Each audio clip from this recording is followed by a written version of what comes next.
Hello students, next question of valuation of goodwill. देखिए, x और Y एक firm में साझेदार हैं। व्यवसाय में औसत विनियोजित पूंजी 5 लाख रुपया है। औसत विनियोजित पूंजी दे रखी है आपको क्वेश्चन में, कैलकुलेट नहीं करनी पड़ेगी। फर्म लाभों की बढ़ती हुई प्रवृत्ति को प्रकट करती है, जैसा कि फर्म के आय व्यय विवरणों द्वारा गत 5 वर्षों के लाभों से प्रकट होता है। मतलब बढ़ती हुई प्रवृत्ति का मतलब यह है कि लाभ लगातार बढ़ रहे हैं। ये लाभ इस प्रकार हैं: 11-12 में 60,000 थे, 12-13 में 70,000 हो गए, 13-14 में 80,000 हो गए, 14-15 में 85,000 हो गए, 15-16 में 95,000 हो गए। मतलब लगातार लाभों में इंक्रीजिंग ट्रेंड देखी जा रही है। अब है 1 अप्रैल 16 को एक्स फर्म से अवकाश ग्रहण करना चाहता है और वाई उसका हिस्सा खरीदना चाहता है। ख्याति की गणना करने के बारे में साझेदारों में आपसी मतभेद है। विनियोजित पूंजी पर प्रत्याय की सामान्य दर 10% वार्षिक है। मतलब नॉर्मल रेट ऑफ रिटर्न जो दिए है वो है 10% वार्षिक। आपको इस मामले का निर्णय करने के लिए पंच नियुक्त किया जाता है। अपने निर्णय के समर्थन के कारण भी दीजिए। स्वामी का उचित पारिश्रमिक 1,000 रुपये प्रतिमाह माना जाए। ख्याति का मूल्यांकन अधिलाभों के 3 वर्षों के क्रय के आधार पर करना है। अधिलाभों के 3 वर्षों के क्रय के आधार पर। तो अगर हम शुरुआत करें कि goodwill is equal to super profit multiplied by 3, यही तो होगा। अधिलाभों के 3 वर्षों के क्रय के आधार पर, यही कहा है। ख्याति का मूल्यांकन अधिलाभों के 3 वर्षों के क्रय के आधार पर। तो सुपर प्रॉफिट मल्टीप्लाई बाई 3, यहाँ पर इसका मतलब हमें सुपर प्रॉफिट ज्ञात होगा, तब हम उसको 3 से गुणा करके गुडविल का मूल्य आ जाएगा। लेकिन सुपर प्रॉफिट ज्ञात करने के लिए हम क्वेश्चन की जो शुरुआत करेंगे वो इस तरह करेंगे कि value of goodwill is equal to super profit multiplied by 3। अब सुपर प्रॉफिट, अब आप लिखेंगे calculation of super profit, calculation of super profit. और सुपर प्रॉफिट के लिए अब क्या करेंगे, एक्चुअल एवरेज प्रॉफिट। इस एक्चुअल एवरेज प्रॉफिट को हम फ्यूचर मेंटेनेबल प्रॉफिट भी कह सकते हैं। Actual average profit minus normal profit, इससे क्या ज्ञात होगा, सुपर प्रॉफिट। तो इसका मतलब अब वही बात आ गई कि अब हमें, अब फिर यहाँ पर स्पेस छोड़ दीजिए और अब करेंगे calculation of actual average profit. अब एक्चुअल एवरेज प्रॉफिट लेंगे तो एक्चुअल एवरेज प्रॉफिट के लिए इसने कहा है कि 60, 70, 80, 85 और 95,000। तो अब देखिए हम इस तरह कर सकते हैं उसको आराम से। अब एक्चुअल एवरेज प्रॉफिट की जो गणना है वो आप इसको इस तरह कर सकते हैं। देखिए कि 2011, 12, 12, 13, 13, 14, 14, 15, 15, 16, 60, 70, 80, 85, 95। अब ये लगातार, जब इसने पहले ही प्रश्न आपको कह दिया था कि लाभों में जो है वो इंक्रीजिंग ट्रेंड है। जब इंक्रीजिंग ट्रेंड होती है तो हम सामान्य औसत नहीं लेकर और वेटेड भारित औसत लेते हैं। तो उसको वेट दे दिया जाएगा 1, 2, 3, 4, 5। इसको 1 से मल्टीप्लाई करेंगे, इसको 2 से, इसको 3 से, इसको 4 से, इसको 5 से।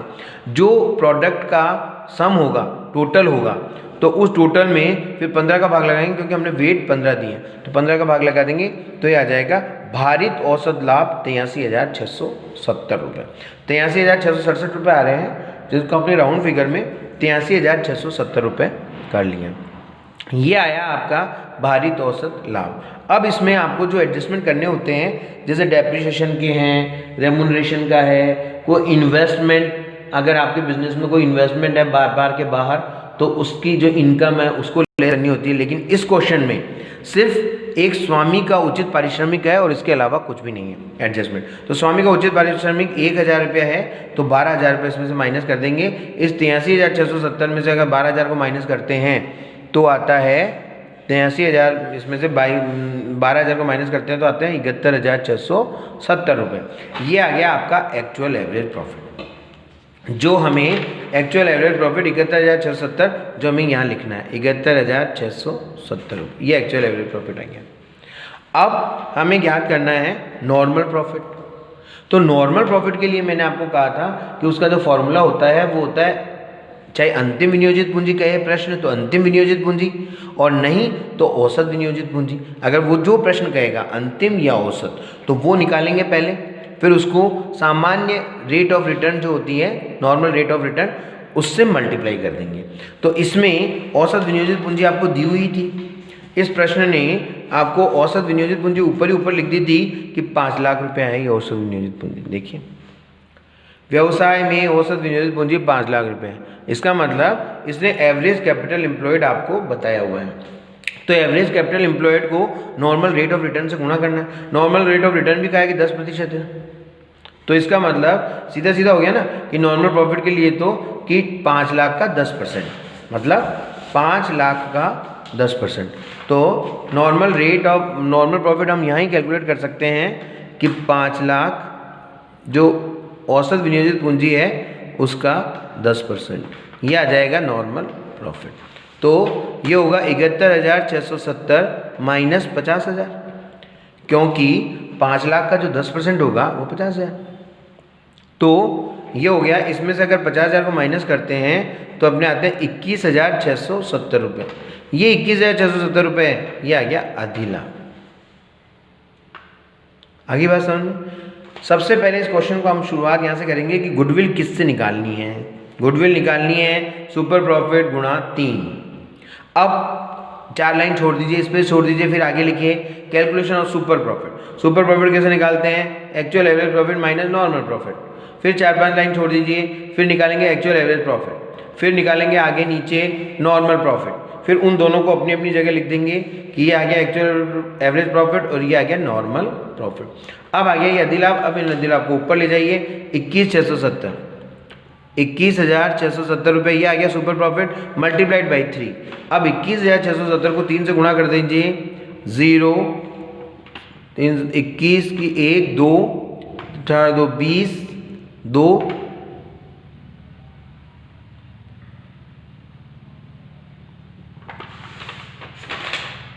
65,010, ये आ जाएगा आपका 65,010 rupees value of goodwill. 65,010 rupees ये आ गया गुडविल, वैल्यू ऑफ गुडविल। देखिए ये बुक में देखना चाहें देख लीजिए कि कैलकुलेशन ऑफ सुपर प्रॉफिट वही अधिलाभ बराबर भारित औसत लाभ माइनस सामान्य लाभ। तो भारित औसत लाभ था 21,670 और 50,000 को सामान्य लाभ को माइनस कर दिया, 21,670 आया। 21,670 को 3 से मल्टीप्लाई करके ख्याति का मूल्य आ गया। तो ये इस प्रकार वैल्यूएशन ऑफ गुडविल के जितने भी इलस्ट्रेशन और क्वेश्चंस हैं वो आप करके देख लेंगे। बहुत इजी है, कोई खास बात नहीं है। जो अगर आप यहाँ पर कहीं अटकते हैं तो मेरे जो वीडियो अपलोड हुए हैं 4 1 2 3 4 वैल्यूएशन ऑफ गुडविल के लिए, वो वीडियो अच्छी तरह देखें, उनसे समझें, तो कोई भी बात में आगे आपको प्रॉब्लम नहीं होगी। Thank you.